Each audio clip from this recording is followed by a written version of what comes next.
Today, I'm gonna teach you guys how to program your own back day. Let's get right into it.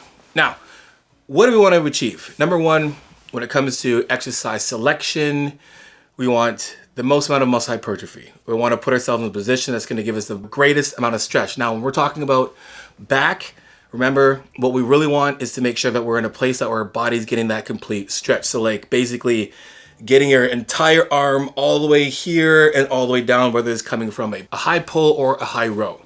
Number two, we want the maximum amount of range of motion for each rep. And then we want a volume for growth in terms of frequency, reps, duration of the actual set. And then again, when we're looking at, here's my way to explain this. You can build muscle between 30 to 85% of a 1 rep max. Now, you guys understand this. The lower to that rep, or lower to that percentage, the longer it's gonna take. The higher when you're going over the 85%, the longer it's gonna take. Why? We wanna find this perfect balance of getting to that load, that percentage load in the higher range to be able to complete the maximum duration of the set. We want the sets to last as long as possible with the load that's gonna allow us to do that, but challenge us the entire time.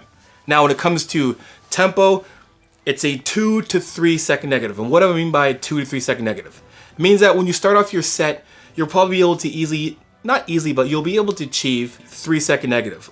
As the set continues, reps are gonna get harder because you're expending energy, and then your 3 seconds might turn into 2 seconds. So that's what I mean by like a 2 to 3 second negative. Now, what does a rep range look like? A rep range is going to really be that between 5 to 10 or 10 to 20. And then why do I have those rep ranges? Well, keeping the same tempo, 2 to 3 second negative, 5 to 10 reps is gonna be a very good amount of time.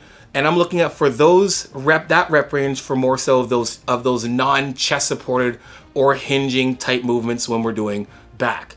So like your pendulum rows, your bent over barbell rows, your your single arm dumbbell rows, anything where you have to use your body for support, you probably won't be able to maximize the length of the duration of the set if you're looking at trying to do like a 10 to 20 rep range, because simply you might not be able to withstand that length, that duration in that type of posture. And in those movements themselves, we can really push the higher percentage of the load.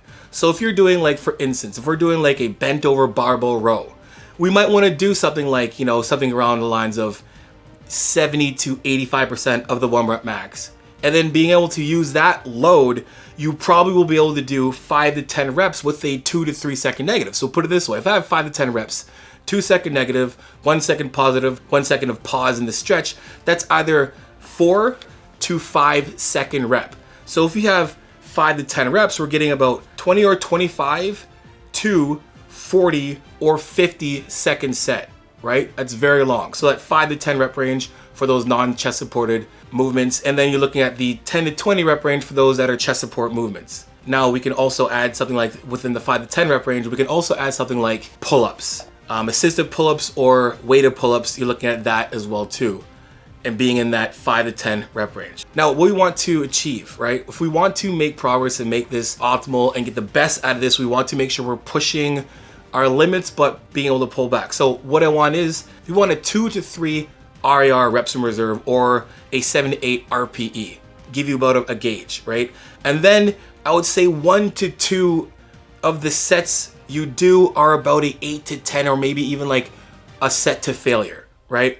All other sets you're doing can be around easily 2 to 3 RER or 7 to 8 RPE, and then take 1 to 2 sets, total sets, to failure or close to. Now we want to achieve about 10 to 12 hard sets within a day.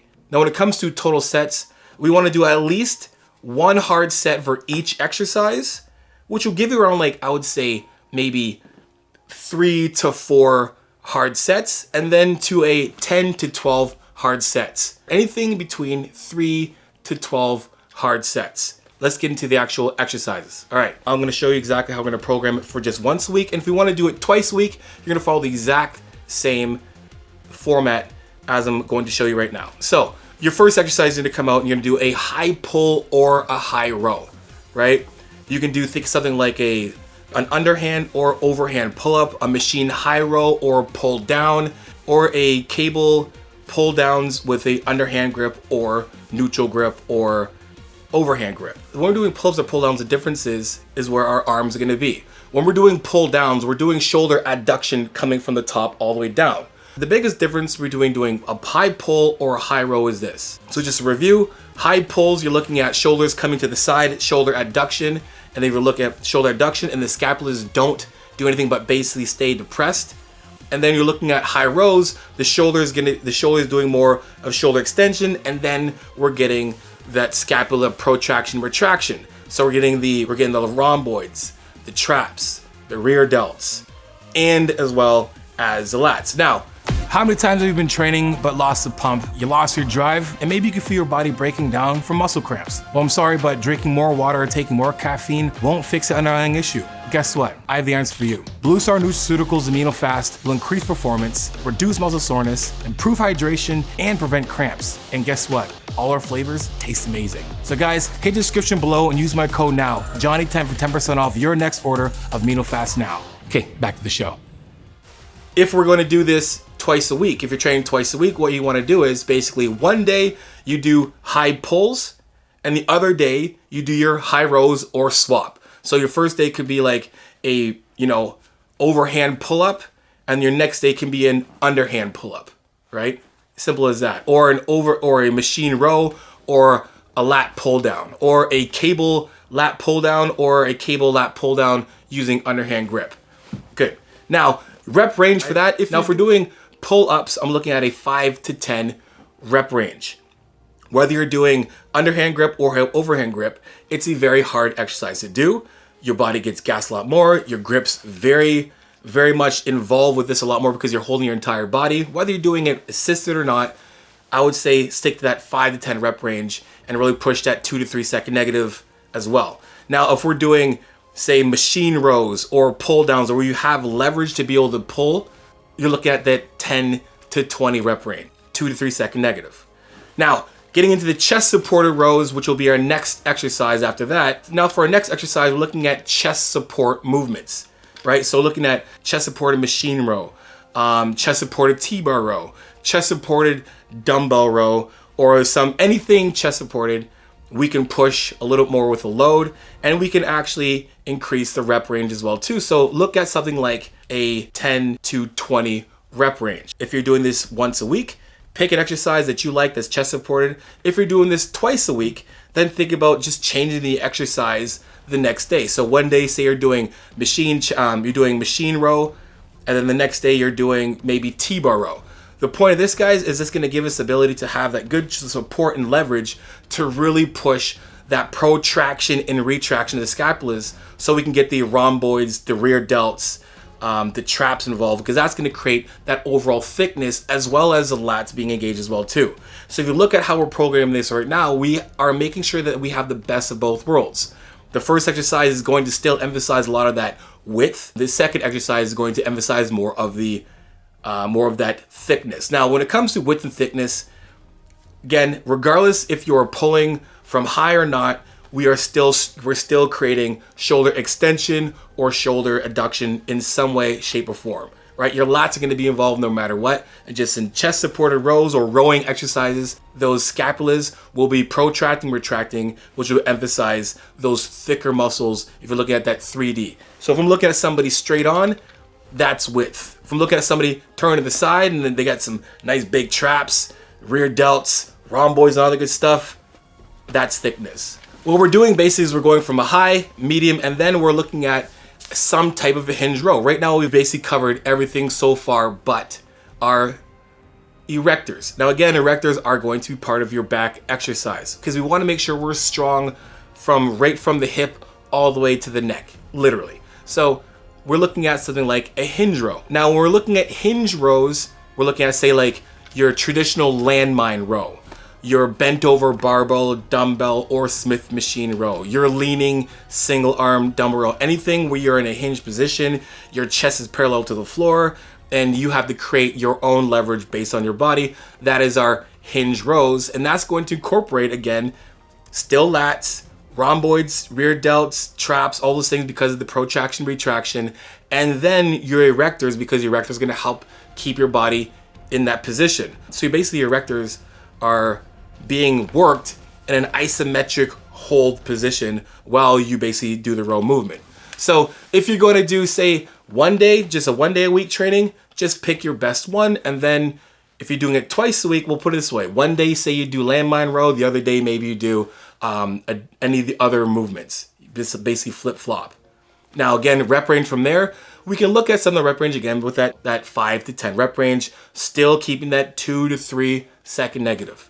Now, last but not least, I like to put in a nice little isolation movement for your back. We've been doing some pretty good compound movements.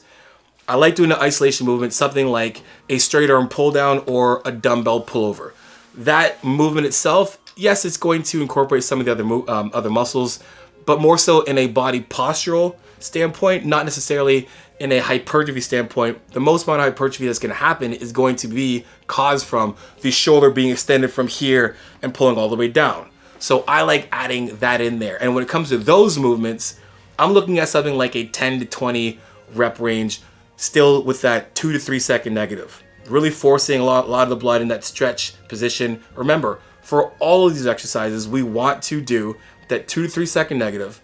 And every single time that we're either protracted, reaching away, or hanging, or whatever it is, we are activated, but we're staying in that position for at least a second because that's where we're gonna get the most amount of muscle hypertrophy and muscle recruitment, is your body hanging on in that position under a load for a duration of time. Think about resting 2 minutes. Give yourself 2 minutes to rest. If you're not fully rested, come to your next set, rest a little bit longer. Get yourself back to not completely rested, but just enough so you can give your all for that next set. So just to wrap this thing up, take all those exercises. We're looking at again from the first exercise. If you're doing pull-ups, no matter what grip you're using, you're looking at doing like a 5 to 10 rep range, 2 to 3 second negative. You do a 1 to 3 hard sets for that movement.